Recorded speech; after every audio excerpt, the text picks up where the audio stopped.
do we call an independent variable? Domain. Domain, what else? X. Input, that's what I'm looking for. Input, because if I input 2.5, I should get out my y value, my maximum. Can you input 2.5 in the calculator? As a matter of fact, you can. If you hit second, F4, which is the trace button, it brings up the calculate option. I'll bring that back over. I'm looking for a value, and it solves for values of x. Do I know my x value? Yes. Sure. So notice it brings back my graph, and it says x equals. What do I need to type in there? 2.5. 2.5. So my maximum is at, when x is 2.5, y is at 31.25. And it's meters. It's kind of nice, right? You can plug it into your function. Your process would be, if I need to find my line of symmetry, remember this formula?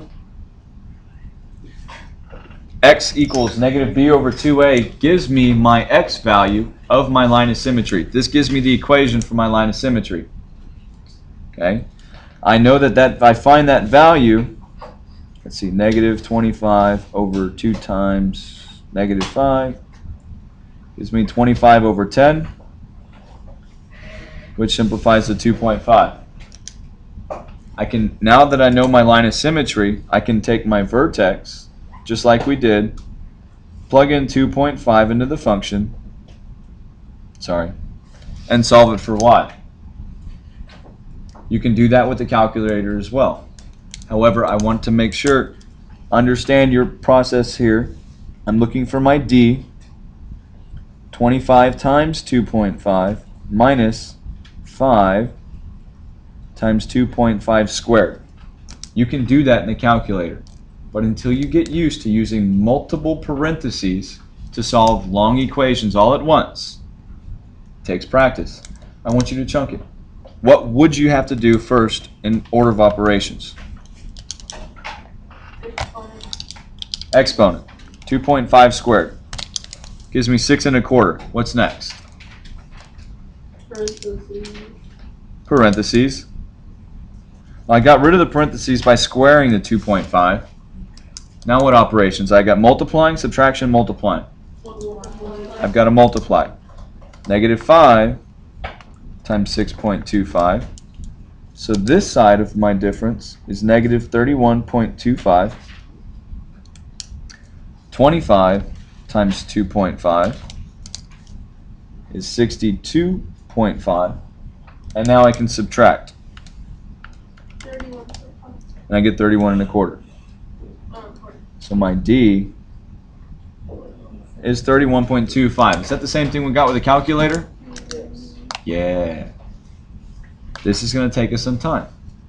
Okay. So again, learning to use the tools is essential. I got tutoring 5 days a week. I get that out there since this is going online. Monday through Friday, every morning. After school has been Monday through Thursday until track started. My after school duties now are no longer allowing me to do Thursdays after school because I'm at track. We still do Monday through Wednesday after school. No. If I got here at 8:30, it'd take me forever to drive. So I get here early. Okay, so we've got our vertex. Let's see, calculated at 2 seconds. I want to go back to my table. Now that we've looked at how to do this by hand, let's work this all out in the calculator. Looking at my calculator, my table starts at my initial 0, 0. Yeah, sure, I'm sorry. The question part I says, how high is it at 2 seconds? What does the table say? 30.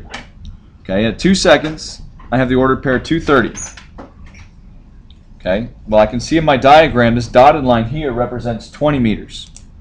Okay, so it can't be anywhere within this range. And 2 seconds is pretty close to my vertex. We'll say that's 2:30. And then it also asks you in part II 3 seconds. The table says 3:30. So just on the opposite side of my line of symmetry,